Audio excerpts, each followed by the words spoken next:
Hi, I'm Pastor Steve Talmage of Love of Christ Lutheran Church in Mesa, Arizona. And each week, Pastor Nanette Christopherson and I seek to provide a brief introduction to two of the assigned Bible readings for the upcoming Sunday. In this video, we'll look at the Old Testament reading assigned for Sunday, June 27th, 2021.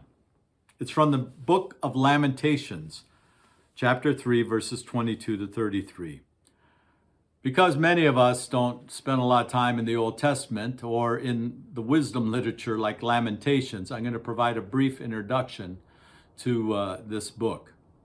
It's from the Lutheran Study Bible. The book of Lamentations is a collection of 5 poems or 5 chapters. All of them mourn the destruction of the city of Jerusalem and the temple by the Babylonians in 586 before Common Era. The writer of the poems was long believed to be the prophet Jeremiah, probably because in 2 Chronicles 35:25 mentions that his laments were recorded.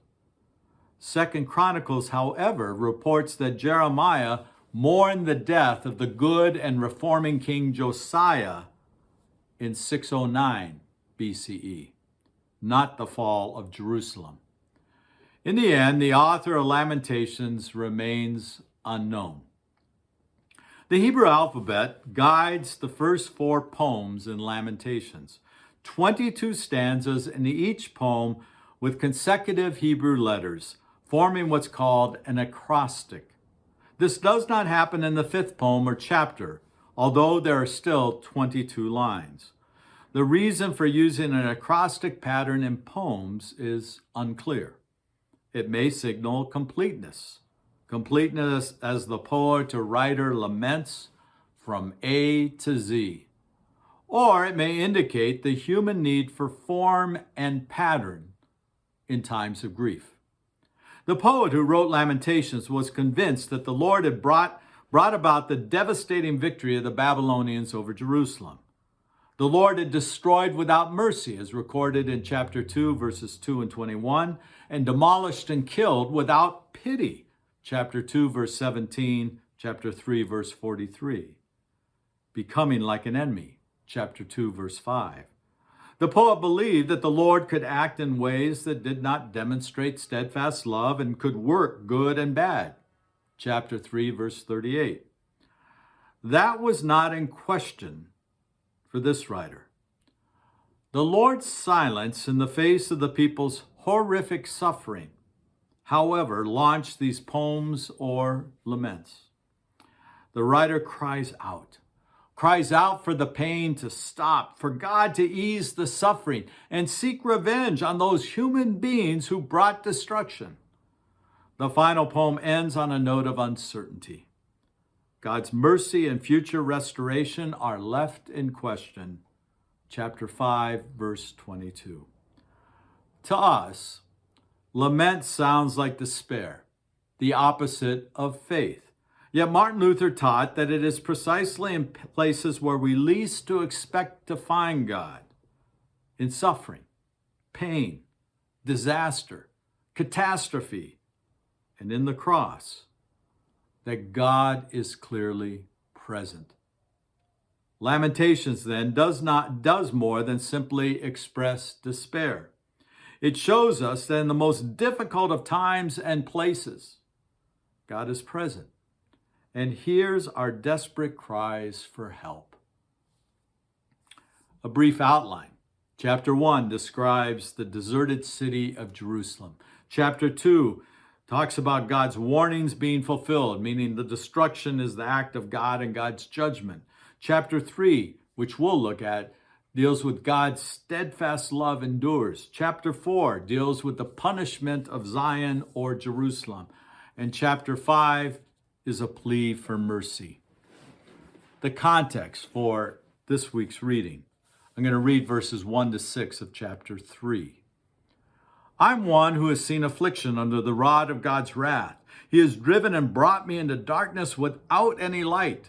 Against me alone he turns his hands again and again all day long. He's made my flesh and my skin waste away and broken my bones. He's besieged and enveloped me with bitterness and tribulation. He has made me sit in darkness like the dead of long ago. Then we drop down to verses 19 to 21, leading into our reading.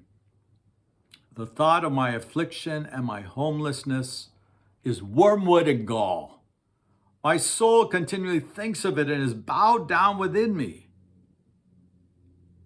But this I call to mind, and there I have hope.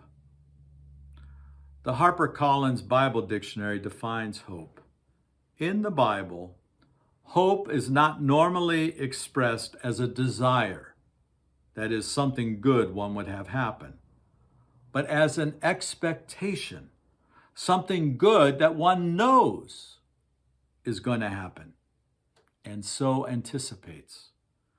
In a religious sense, hope is the expectation of a favorable future under God's direction. God will continue to pour out loving kindness as long as Israel places her hope in God. So our reading. Verse 22. The steadfast love of the Lord never ceases. His mercy never comes to an end. We see the hope of the poet in the steadfast love of the Lord never stopping, and God's mercies never ending. The Hebrew word hesed, steadfast love, is that constancy which means that God would never walk out on God's people. The Hebrew word chesed, mercy, is related to steadfast love. In the Hebrew Bible, mercy is closely connected with God's covenant with Israel. It is understood that God does not have to show mercy to anyone, but God elects to do so in keeping with God's nature. In Exodus 34:6, we read, God shows mercy because God is gracious and merciful, slow to anger, and abounding in steadfast love.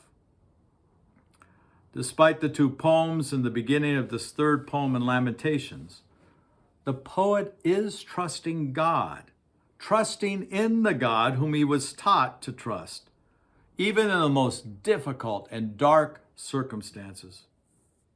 So a reflection question. How have you come to understand God to be loving and merciful when evidence and circumstances challenge this thinking?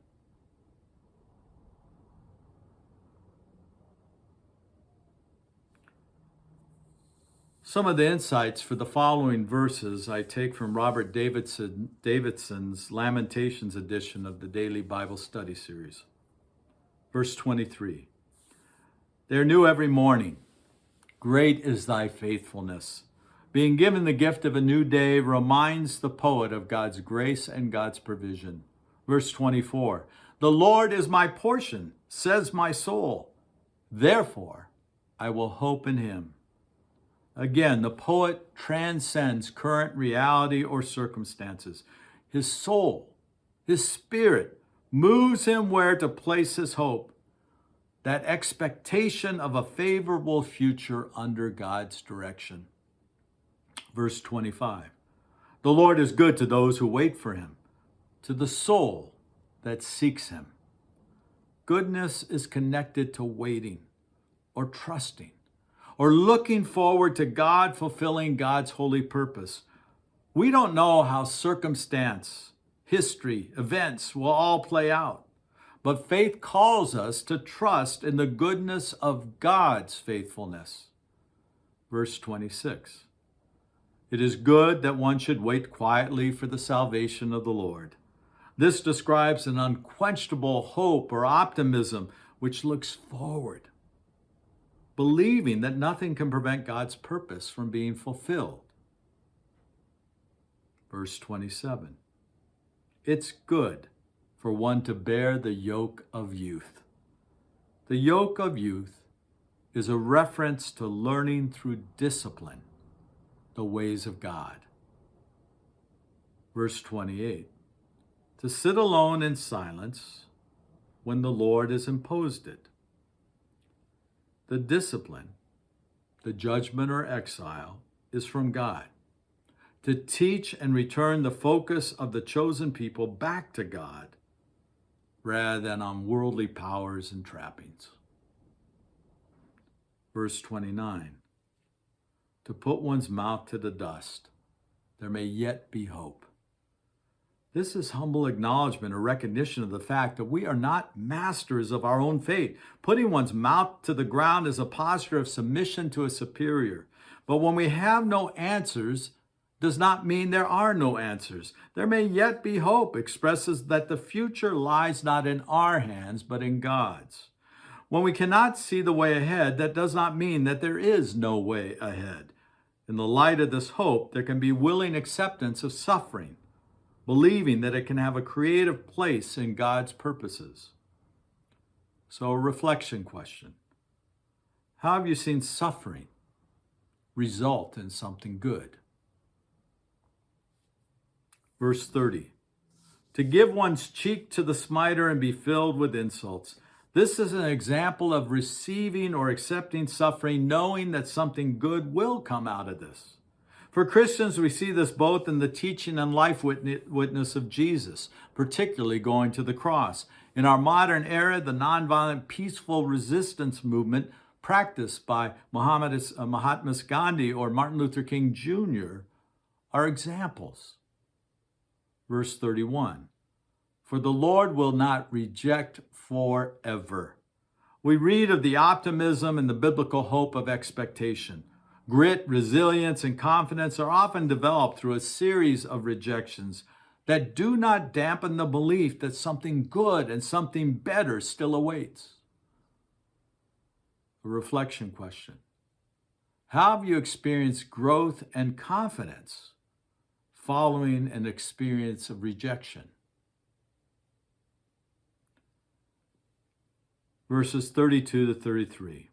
Although he causes grief, he will have compassion according to his steadfast love.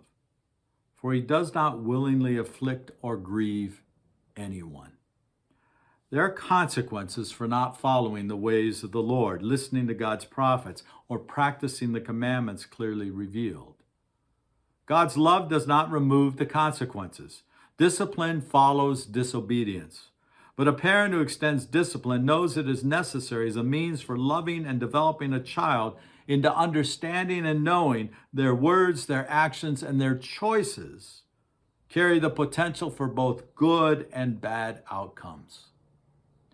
Sadly, as history reveals, many are victims of the consequences of the choices made by those entrusted to be responsible to lead and protect the people and the land under their care. The poet is careful to write, the Lord does not willingly afflict or grieve anyone, but God's gift of the freedom of human choice carries with it the potential to create good or harm, which sadly can involve affliction or grief. I invite you to read all 5 chapters of the book of Lamentations and garner the wisdom of those going through difficult times. But may we hold on to the promise of God's steadfast love and mercy for each of us, for this world. God bless.